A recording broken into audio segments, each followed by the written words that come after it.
For a second that I'm your father.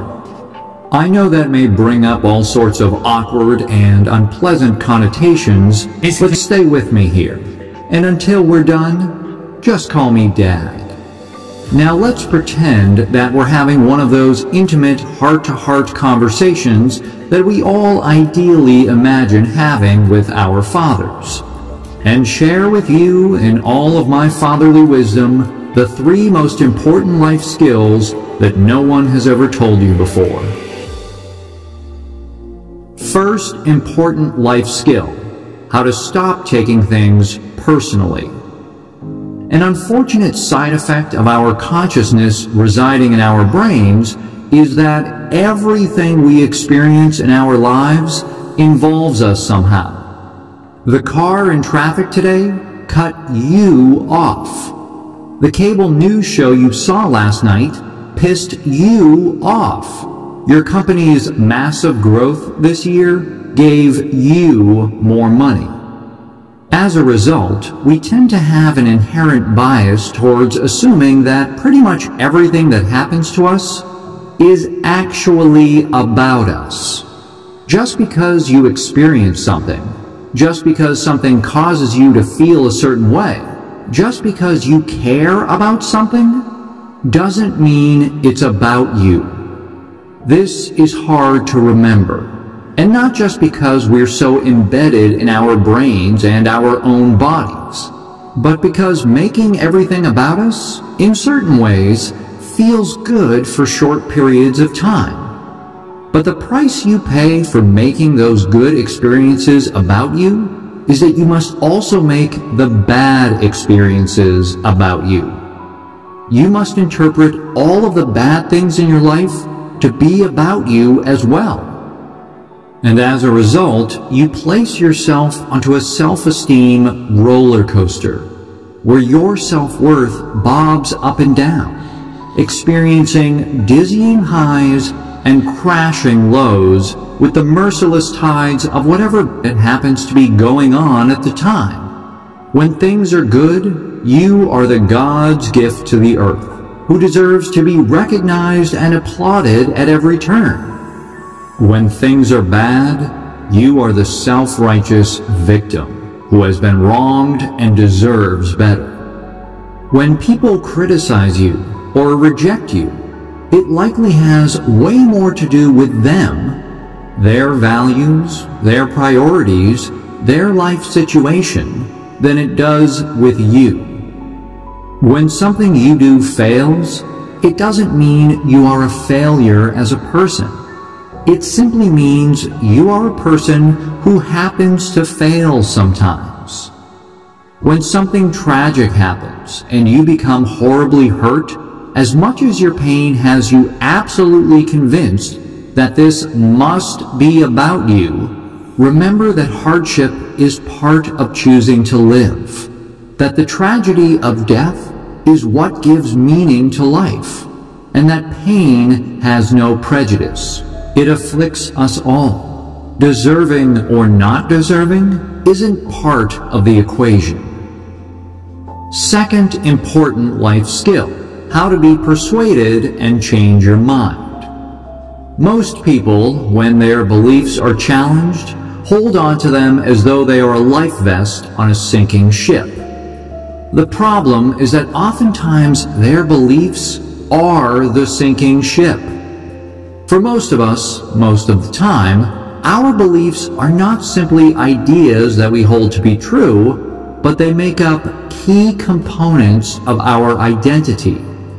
And to question those beliefs means to fundamentally question who we are as a person. Take a person who doesn't believe in climate change. A lot of them are not stupid. They understand what the science says. They understand the arguments.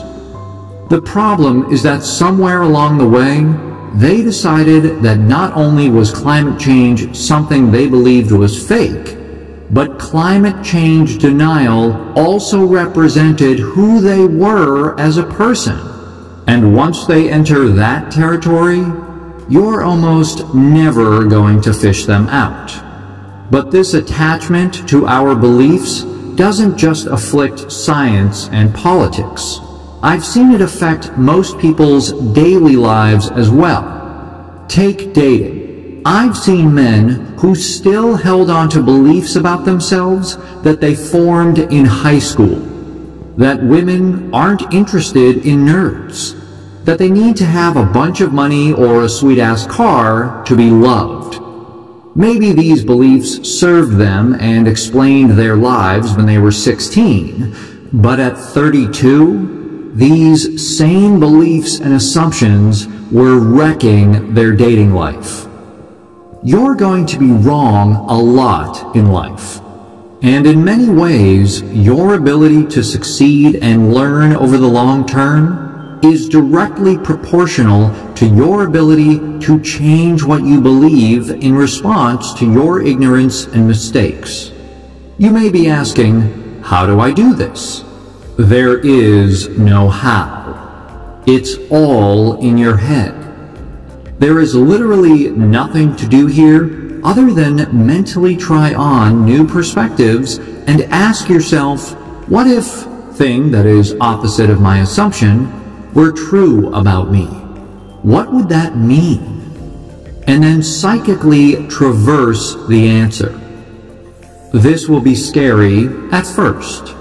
Your brain will resist it. But, of course, that's where the practice of the skill comes in. Try this. Write down 20 things in your life today that you could potentially be wrong about. I don't just mean material stuff. I'm sure my understanding of physics is sorely lacking in many ways, but that's not the most important thing I need to change my mind about. What we're going for here is questioning some of those deep assumptions about your identity. I am not an attractive person. I am lazy. I don't know how to talk to people. I won't ever be happy because I feel stuck in my life. I think the world is going to end next Tuesday.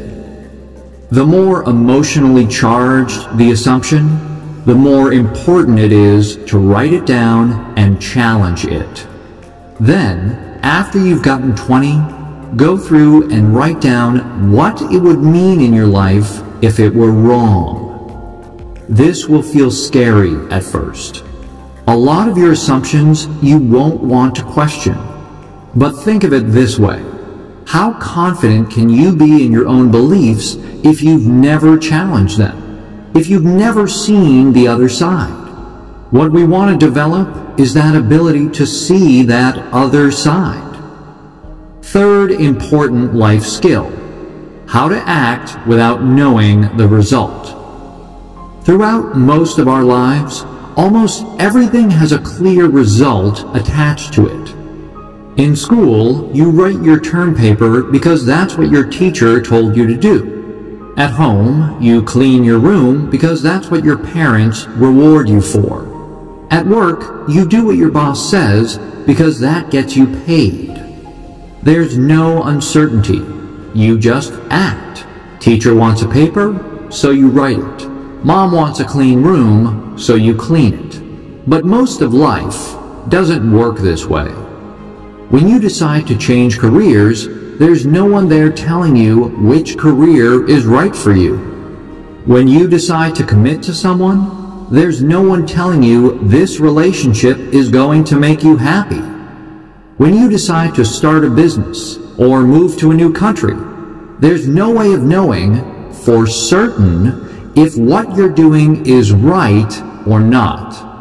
No one else can decide what's right for your life but you. The fact is, sometimes you just have to do things for no other reason than to do them. Do them because you can, because they exist.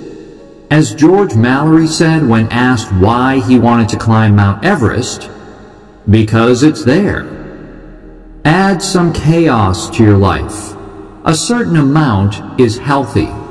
It stimulates growth and change and passion and excitement.